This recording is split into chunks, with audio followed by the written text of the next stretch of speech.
Hi there, everybody. Don't know how we're going to do it, but we're going to go through 50 slides right now. We're going to talk about the Great Depression today. Feel free to pause and take notes as you go, but it's an important and pivotal topic in American history.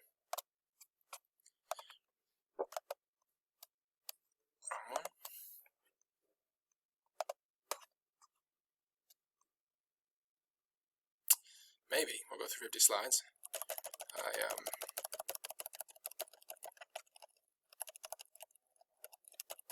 So the Great Depression, which really lasted an entire decade and defined the 1930s here in America, was a traumatic experience for many Americans. Pictures of unemployed soup lines, stressed out parents, men looking for work, shantytown homes for the homeless, children begging for jobs, for money, for being sold, moving away from their homes, geological hazards, told us that the time period was indeed a tough one. So the Great Depression, economics historically passed through good and bad periods that regularly repeat themselves. The bad times are called depressions, characterized by business failures, high unemployment, and falling prices. The Great Depression was the worst depression in our nation's history. Now, a variety of factors caused the economy to move from prosperity of the 1920s to the severe depression of the 1930s. The factors are as follows. Overproduction. The 1920s had witnessed rapid economic expansion as manufacturers made and sold new products like cars, radios, and refrigerators. Many consumers, however, lacked the money to buy these goods. Manufacturers were soon producing more goods than they could sell. In the 1920s, stocks soared in value. Many people bought stocks hoping to get rich quick. This drove stock prices higher. By 1929, stock prices had tripled since the 1920s. Speculation/buying on margin. But in the 1920s, stocks could be bought and sold for 10% down on payment, called margin. Yes, you could pay a down payment on stocks. If a stock price fell, the purchaser would still be responsible for the full price, no matter how much he had left to pay on his stock. As long as stocks kept rising, it wasn't a problem. When prices started to drop, buyers on a margin often did not have enough money to cover their losses. People also invested in real estate with similar hopes of getting rich quickly. The frenzy of stock market and real estate speculation created an atmosphere of easy money. In the 1920s, 1,500 installment credit companies emerged, competing with one another and with the banks to give easy credit to Americans. This allowed consumer spending to rise even faster than income, and led some to predictable results. This easy credit saw an enormous increase in consumer debt, coupled with equally dramatic decline in consumer savings. Shaky banking. The vast majority of American bankers followed established banking practices, but with no government regulations of the banking system, some bankers invested in depositors' money in shaking investments. Banks also lent consumers more than they could afford to repay. This vast overextension of credit made the entire U.S. economy extremely vulnerable. The Federal Reserve and money supply. The main role of the Federal Reserve Bank is to reduce swings in the economy by controlling the ability of the bank to lend money, which affects the money supply. During an economic downturn, the Federal Reserve increases the amount of money in circulation. More money in circulation stimulates spending and production and unemployment. Some economists believed that the Federal Reserve reduced the money supply during the Great Depression, when it should have expanded it. American tariffs also restricted international trade. American tariffs protect American markets, but they made it hard for producers to sell abroad, since other countries retailed by setting up high tariffs of their own. In the 1930s, President Hoover signed the highest tariff in U.S. history.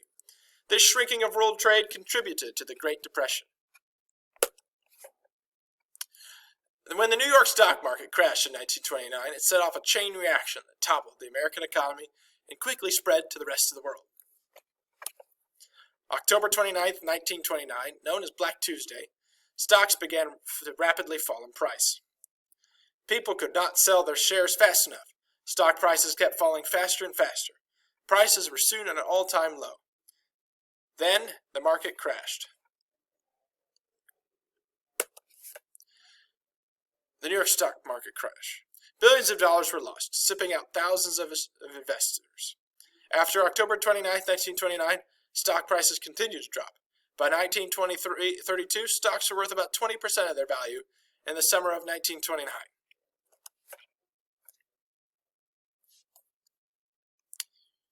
This would have been an interesting video to watch.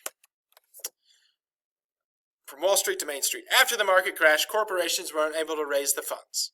People who lost their money in the stock market could not afford to repay their loans, leading to bank failures. In this economic climate, the demand for goods decreased. As prices fell, factories closed, and workers lost their jobs. Demand was reduced still even further, causing prices to fall even more. More factories closed, and the country became caught in a vicious spiral. People couldn't pay their mortgages because everybody had to pay on these reduced loans, and people lost their homes. With no one to buy these foreclosed homes, home prices plummeted. Without a safety net such as unemployment insurance, millions of workers funded themselves living on the street or in makeshift shacks. Also in the 1930s, there also happened to be an ecological disaster. A series of drought in the early 1930s dried up crops. Heavy winds blew topsoil away, burying homes and destroying harvests. Over 1 million farmers were driven from their farms by the Dust Bowl. Move. Despite rising unemployment, President Hoover rejected demands for the federal government to provide payments to the unemployed and needy. He believed the role of the government was not to provide help to people. Instead, he believed that help should come from other private organizations, like the Salvation Army. As the Depression deepened, Hoover finally was persuaded to act. He cut taxes, increased federal spending on public projects, and directed that surplus farm crops be bought. In 1932, Hoover established the Federal Agency to provide emergency loans to banks and businesses. However, Hoover's policies were seen as too little too late. Many unemployed and homeless families were forced to live in shanty towns called Hoovervilles, which sprang up in many major cities between 1929 and 1933. About 100,000 businesses failed in this time, and by 1932, unemployment reached 13 million people, nearly 25% of the nation's workforce. In the election of 1932, Franklin D. Roosevelt promised Americans a New Deal to put them back to work. Hoover's inability to end the Depression allowed Roosevelt to easily defeat him in the election. Roosevelt's New Deal was a major turning point in U.S. history. The New Deal marked an end to the view that government and the economy should be completely separate. It established the principle that the federal government is chiefly responsible for making sure the economy runs smoothly. The New Deal also permanently increased the size and power of the federal government. As soon as Roosevelt took office, he called Congress into a special session. Determined to put his plan into effect, in his first 100 days in office, he flooded bills to Congress. On the very day of Congress, they passed a bill to stabilize the nation's banking. Roosevelt pushed on implementing the rest of his legislative agenda with startling speed. Roosevelt submitted hundreds of bills explaining these measures in terms of the 3 R's: relief, recovery, and reform. We're going to go to the next slideshow because we can do it. Maybe. The Great Depression, Part 2. Roosevelt submitted hundreds of bills explaining these measures in terms of, the 3 R's: relief, recovery, and reform. Relief measures were short-term actions designed to tide people over until the economy recovered. They were especially important in the first years of the New Deal to stabilize the banking situation, restore consumer confidence. Roosevelt declared a bank holiday, closing all the nation's banks. Banks reopened only after government inspectors found the banks were sound. They provided many examples of federal relief. First of all, the Federal Emergency Relief Act funded state and local governments to provide emergency relief and enabled millions of people to be hired as make-work projects. There was also the Civilian Conservation Corps, which gave jobs to young men such as planting trees and cleaning up forests. Members of the CCC lived in camps and received food. Most of their pay went to their parents. Also, there was the Public Works Administration, or the PWA, created federal jobs by building public projects such as schools and roads, courts, post offices, and bridges.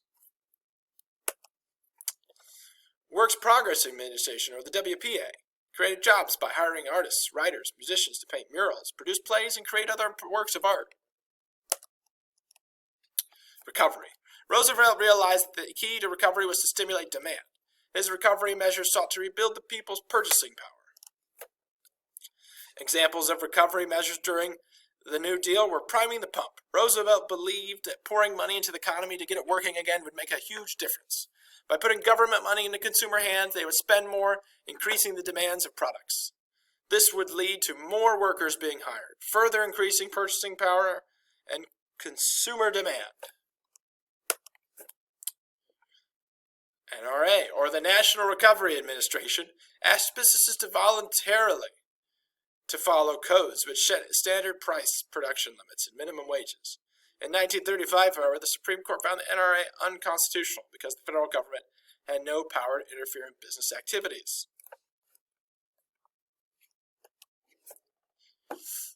Examples of other recovery measures during the New Deal were the Agricultural Adjustment Acts. In the first AAA, the government paid farmers to plant less in the hope of increasing crop prices. In 1936, the Supreme Court declared the AAA unconstitutional. The second AAA succeeded in raising farm prices, and under this act, the government bought surplus farm surpluses and stored them in the warehouses until prices went up. Reform. Reform measures were aimed at remedying defects in the structure of the American economy to ensure that such a severe depression would never strike again. Many of these measures were based on the belief that government should protect individuals against risks.